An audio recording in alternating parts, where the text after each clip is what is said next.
My hot button is the issue of the, quote, opioid epidemic, where everybody and their uncle are blaming physicians for the overutilization of opioids, when in truth, the fact is that if you look at either Cochrane reviews or Ballier or any other evidence-based medicine review, you will see that the only level A evidence for true pain treatment resides with interdisciplinary pain centers, of which the IASP, the International Association for the Study of Pain, notes 4 types of pain centers.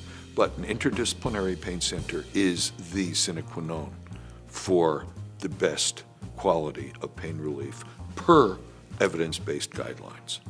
However, 15, 20 years ago, the insurance companies stopped paying for many of the various aspects that were mandatory for interdisciplinary pain. For instance, CBT, psychological treatment, physical therapy treatment. Psychological treatment, I still hear insurance companies talking to me saying, okay, the patient's had low back pain for 6 years. His depression, that's not my problem. I'm sorry, it is. Because he has depression because you haven't allowed him to have appropriate treatment. Now, the problem is, and without getting into too much detail, the vast majority of physicians know that opioids are pain medications, and there are only 100 million chronic pain patients. And there are acute pain patients all the time, every day, hundreds of thousands, if not millions, okay? And the issue is that when a patient is seen, they know how to treat them. That's fine if they're acute.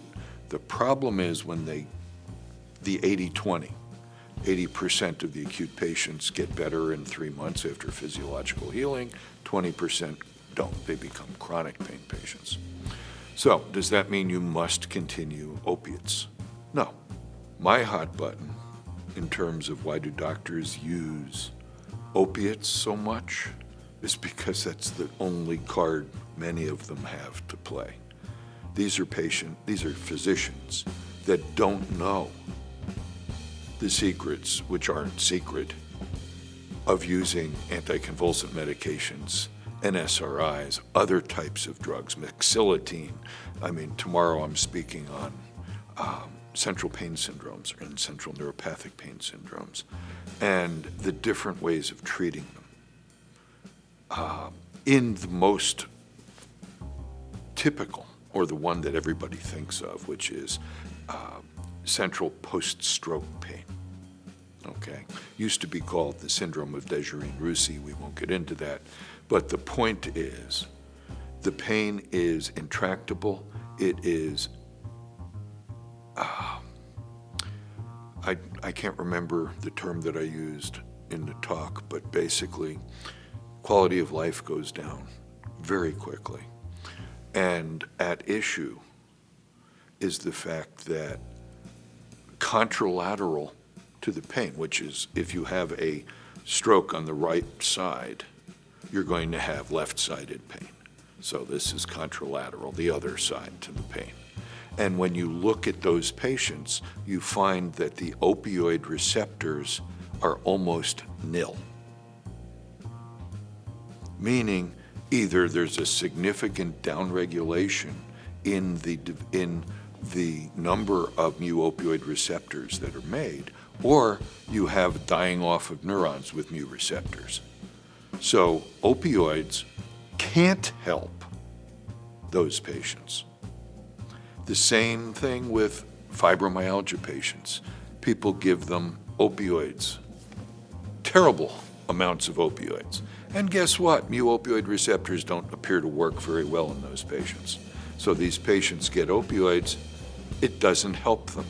But does that stop? And I know of no study in fibro patients or CSPS patients where they look to see opioids don't work, but if I give the opioids to the patient, they can get addicted or die. More likely it's the latter, because what happens is if everybody believes, unless you know that there is a diminution, a marked diminution of mu receptors, which allows us to perceive the pain. If you don't know that, you'll give opioids if you're the doctor, and one of you, the patient or you, the doctor, is going to keep upping the ante with more drug until it works. Because the appropriate way to use drugs is you use the drug until you get a side effect and stop, or until you get what you want. So the bottom line is, here it won't work, but you will get the side effect, and that side effect can be death.